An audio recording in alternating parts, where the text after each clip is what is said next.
چلو ٹھیک. اعوذ باللہ من الشیطان الرجیم. بسم اللہ الرحمن الرحیم. میرے عزیز شاگرد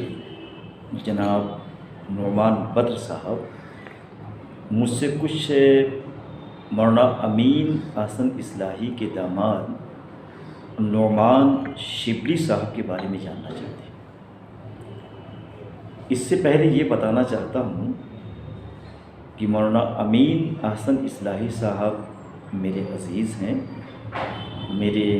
اہم رشتہ داروں میں شامل ہیں، اور اس رشتہ داری میں تجدید کی ایک شکل یہ بھی ہے کہ ان کی پڑ پوتی سے میرا بیٹا منسوب ہے. یہ تو صرف یوں ہی باتیں تھیں، لیکن ہندوستان میں شاید مجھے اس پر فخر میں کرنا چاہوں گا. یہ میرے لیے مائے افتخار ہے، اور اس کو بار بار ذکر بھی کرتا ہوں، بار بار لکھتا بھی ہوں کہ موجودہ ہندوستان میں امین احسن اصلاحی سے اگر سب سے زیادہ کسی کی ملاقات رہی ہے، سب سے زیادہ کسی کے ساتھ گفتگو رہی ہے، اور سب سے زیادہ اگر کسی نے کئی بار کئی راتیں ان کے ساتھ گزاری ہیں، تو وہ خاکسار کو یا کہیوں کہ یہ اعزاز اور یہ شرف ابو سفیان اصلاحی کو حاصل ہے. اور چونکہ پاکستان ان کی زندگی میں بارہا جانا ہوا، تو زیادہ تر میرا جو قیام تھا وہ مولانا امین احسن اصلاحی صاحب کی رہائش گاہ پر ہوتا تھا. اور مولانا امین احسن اصلاحی صاحب کی خدمت کرنے والے اور ان کے مختلف جو بیماریاں انہیں لاحق تھیں، ان بیماریوں کا علاج کرانے والے یا ان کی مکمل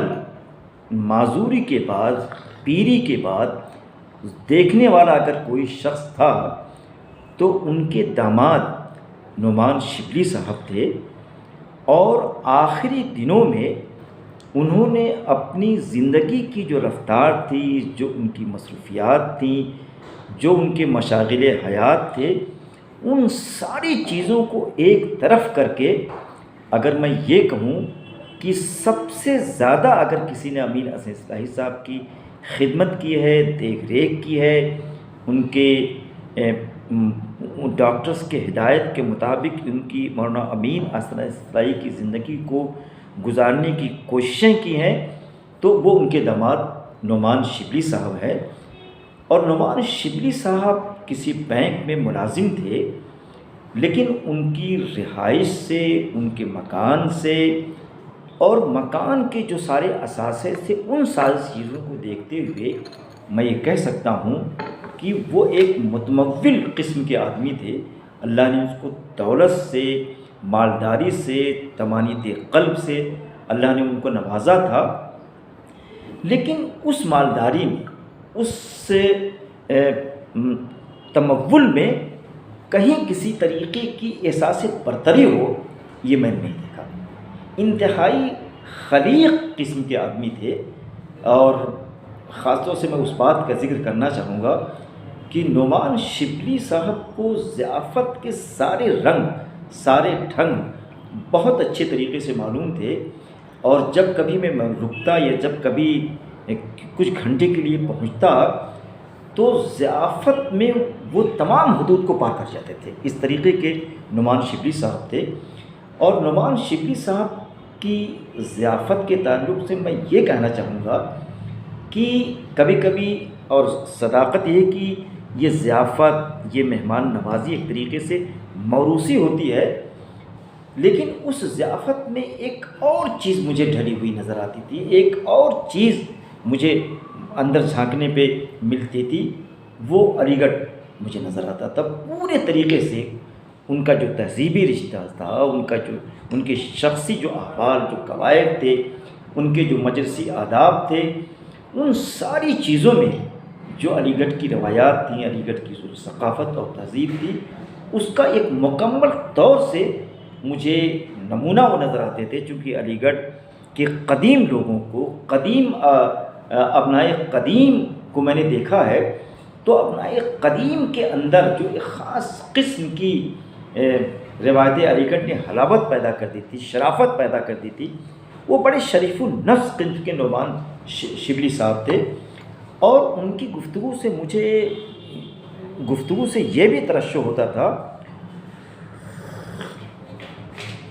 کہ جس طریقے سے وہ تھے بیسیکلی انجینئرنگ کے آدمی تھے، جیسا کہ آپ نے کہا ہے، لیکن جناب انجینئرنگ کے ساتھ ساتھ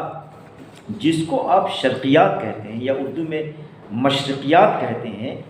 و انگریزی میں اورینٹلزم کہتے ہیں کہ یہ تمام چیزیں ان کے اندر بہت اچھے طریقے سے مجھے بیٹھی ہوئی اور بسی ہوئی نظر آتی تھی۔ اور خاص طور سے جب وہ گفتگو کرتے تھے تو ان کی گفتگو میں ایک بڑی نفاست ہوتی تھی، بڑی نزاکت ہوتی تھی۔ وہ ہر وقت مجھے ایسا لگتا تھا کہ ہر جملہ، ہر لفظ یہ اس خیال کے ساتھ وہ نکالتے تھے کہ کبھی کسی کو تکلیف نہ ہو۔ تو میں نے جہاں تک نعمان شبلی صاحب کو دیکھا ہے، ان کے ساتھ گفتگو کی ہے، مجھے ایک بھلے قسم کے انسان، بلکہ یوں کہیے کہ سیرت پاک کی اتباع ان کی زندگی میں مجھے نظر آتی تھی۔ اور خاص طور سے مولانا امین احسن اصلاحی بھی ان کا ذکر کرتے تھے، ان کی شرافت کا ذکر کرتے تھے، ان کی بھل منصاحت کا ذکر کرتے تھے، ان کی نگہداشت کا اور ان کی انکساری کا، ان کی پوری طریقے سے ان کے اوپر اخلاص سے پیش آنے کا ذکر کرتے تھے۔ تو یہ ساری خوبیاں مجھے ان کے اندر نظر آتی تھی۔ تو اللہ تعالیٰ سے دعا ہے کہ نعمان شبلی صاحب ابھی باحیات ہیں، ظاہر ہے کہ ادھر میں نے ان کو نہیں دیکھا ہے، میرا سلسلہ کے جانے کے بعد میرا سلسلہ کچھ منقطع سے ہو گیا ہے، لیکن اگر کورونا کے بعد یا کورونا میں کبھی موقع ملا تو نعمان بدر صاحب کی اس خواہش کے مطابق اب میں ذاتی طور پہ اس اینگل سے ان کو میں نے نہیں دیکھا ہے کہ ان کی سیرت کا تجزیاتی مطالعہ کروں، لیکن انشاءاللہ اگر اب گیا تو تجزیاتی مطالعہ کروں گا، ان سے گفتگو کروں گا، چونکہ یہ ان کی زندگی کے ایک طریقے سے آخری لمحات ہیں۔ تو اس آخری لمحات کے لیے ہم ان کے لیے دعا گو ہیں کہ اللہ ان کو ایک خوبصورت سی اور مصیبتوں سے، مشقتوں سے آزاد زندگی گزارنے کی توفیق